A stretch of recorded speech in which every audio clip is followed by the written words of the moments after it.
मेरा नाम विक्रांत है और ये कहानी मेरी मौत के बाद भी जिंदा है।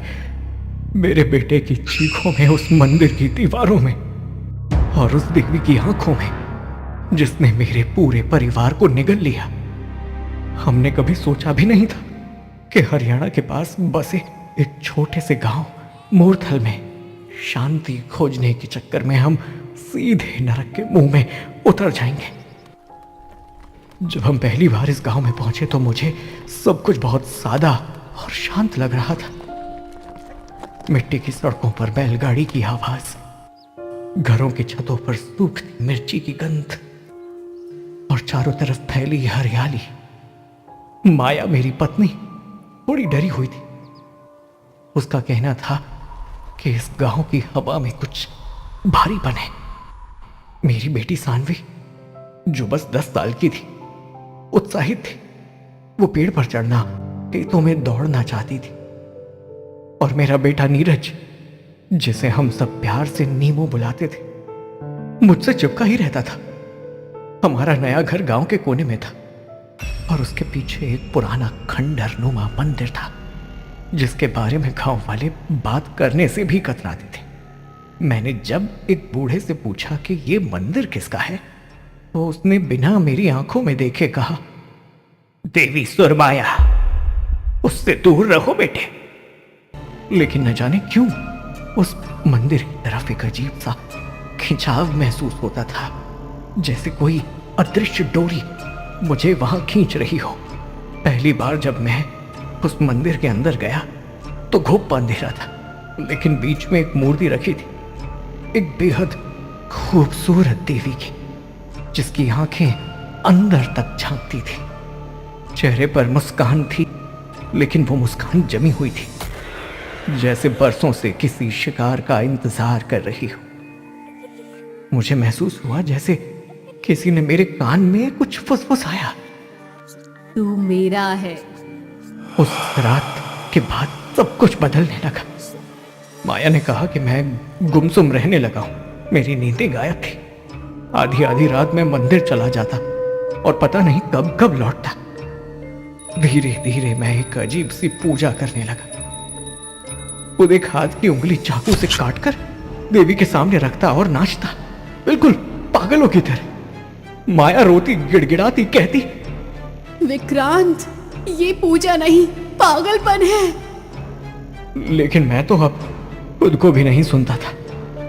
मेरे ऊपर अब देवी सुरमाया का साया था।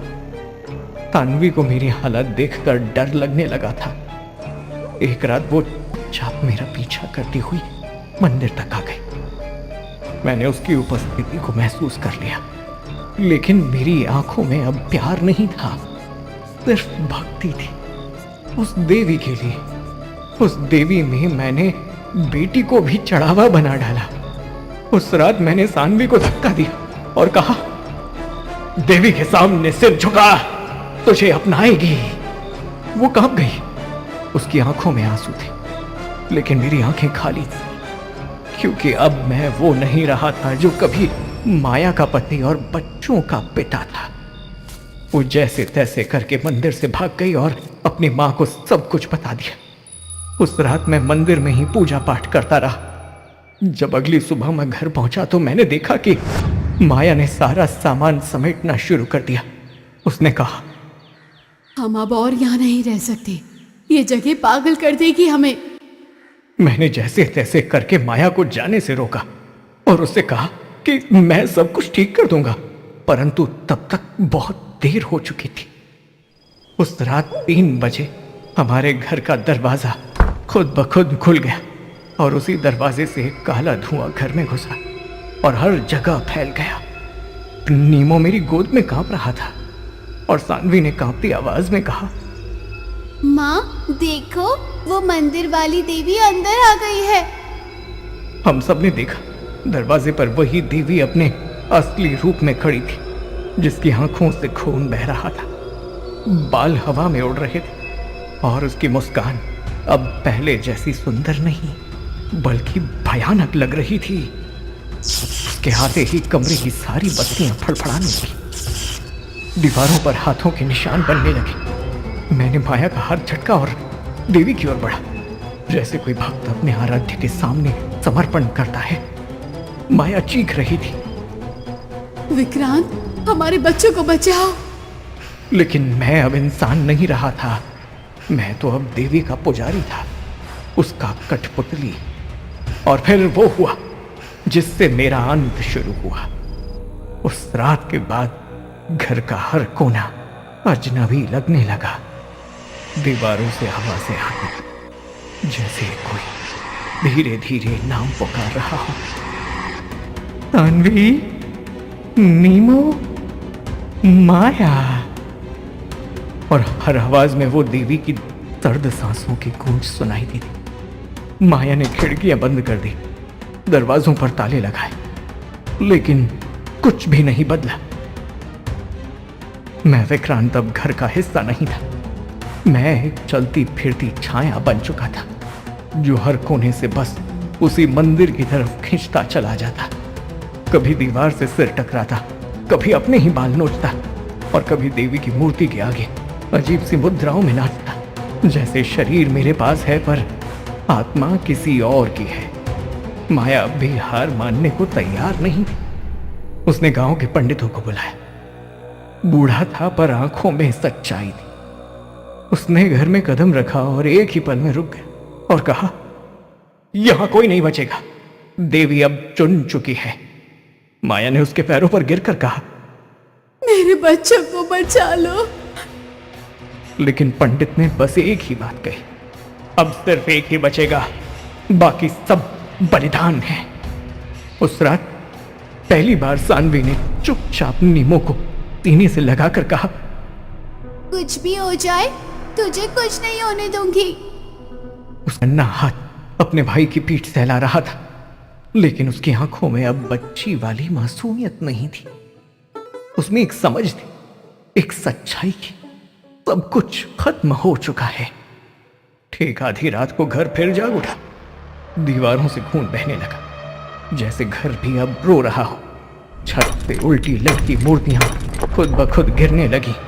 एक खिड़की टूटी और वहां से वो देवी फिर दाखिल हुई। इस बार इंसान के जिस्म में नहीं, हवा में नहीं, वो अब हमारे सामने थी। उसके हाथों में आग जल रही थी और वो बार बार एक ही बात बोल रही थी, बलिदान, बलिदान, खोलो रक्त का वरदान। जो ना दे बेटी का तन, उस पर लगेगा मेरा क्रूर शाप। माया ने नीमो को पीछे धकेला और खुद उस देवी के सामने खड़ी हो गई। बोली, ले जा मुझे, मेरे बच्चों को छोड़ दे। लेकिन देवी के चेहरे पर वो ही जमी हुई मुस्कान थी। फिर धीरे से उसने अपना हाथ बढ़ाया और जैसे ही उसकी उंगलियां माया की आंखों को छुई, माया चीख उठी। उसकी आंखें जलने लगी, चेहरा पिघलने लगा और वो जमीन पर गिर पड़ी।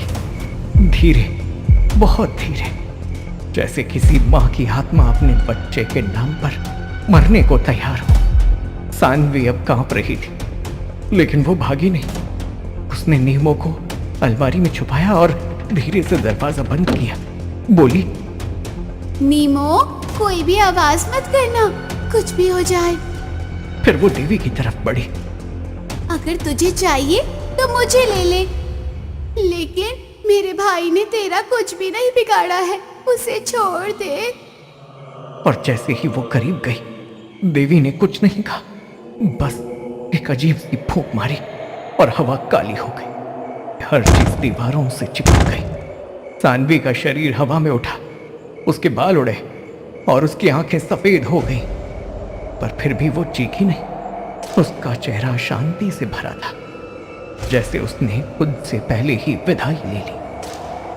अलमारी के अंदर नीमो ने सब सुना, पर वो रोया नहीं, वो सांस भी नहीं ले रहा था। बस हाथ में एक माँ का दुपट्टा पकड़े अपने दिल की धड़कनें गिन रहा था। अब घर में बस सन्नाटा था। लाशें पड़ी थी, माँ की, बहन की, और मैं मंदिर की सीढ़ियों पर बैठा था, अपनी पीठ झुकाकर उसी देवी की आरती गा रहा था। शरीर मेरा था पर आत्मा अब देवी की। जब मैं मंदिर की सीढ़ियों पर बैठा था, मेरे होठ खुद ब खुद आरती गा रहे थे। में कोई भावना नहीं बची थी, न दुख, न डर, न मोह। जैसे किसी और ने मेरे अंदर घर बना लिया हो।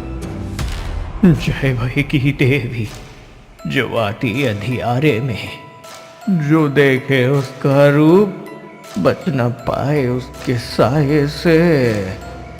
देवी ने मुझे तो नहीं मारा, लेकिन मुझसे मेरा सब कुछ छीन लिया और अब मैं बस एक जिंदा लाश था, उसकी भक्ति में बंधा, उसकी इच्छाओं का गुलाम। माया की मौत के बाद मेरा दिमाग धीरे धीरे गलने लगा। उस रात मैं मंदिर में बैठकर उसी देवी के सामने नाचता, उस देवी के लिए जिसने मेरी बेटी को खा लिया, मेरी पत्नी की आंखें जला दी। करीब रात के 3 बजे मैं वापस अपने घर गया और अपने कमरे में गया। सानवी की लाश अब भी वहीं थी, जमीन पर शांत पड़ी। उसके चेहरे पर अभी भी वही मजबूती थी, वही आखिरी नजरिया जैसे कह रहा हो, मैं हार के भी जीत गई। मैं उसके पास बैठा और अपना सिर उसके पैरों में रख दिया। मेरी आंखों से आंसू नहीं निकले, शायद निकल भी नहीं सकते थे। तभी मेरे कान में वो देवी की आवाज फिर गूंजने लगी, धीमी, ठंडी और फुसफुसाती हुई। तेरा अंत बाकी है विक्रांत, तुझे अभी पूर्ण बनना है। और तभी मेरे शरीर ने खुद चलना शुरू किया और फिर उसी मंदिर में मैं पहुंचा। और आज वहां कुछ बदला हुआ सा था। वहां मेरी बलि होनी थी। दीवारें खुद को फाड़ने लगी, एक दरार से लाल धुआं बाहर आने लगा। मंदिर की मूर्ति अब हिलने की थी। मैं चिल्लाया, अब मुझसे क्या चाहिए तुझे? मैंने सब कुछ खो दिया, सब कुछ। और जवाब बस एक गूंजती हंसी थी, और उस हंसी में वो सबकी चीखें थी, माया की, सानवी की, और यहां तक कि मेरी भी। और फिर वो देवी मेरे सामने आई। एक बार मेरी पत्नी की शक्ल में थी, फिर सानवी की। हर बार एक चेहरा बदलता और हर बार एक पुरानी याद मेरी आंखों के सामने चमकती। हमारा शादी का दिन, सानवी की पहली मुस्कान, नीमो का पहला जन्मदिन, और फिर उन यादों को एक एक कर वो देवी अपने हाथों से फाड़ने लगी और बार बार एक ही बात दोहराने लगे,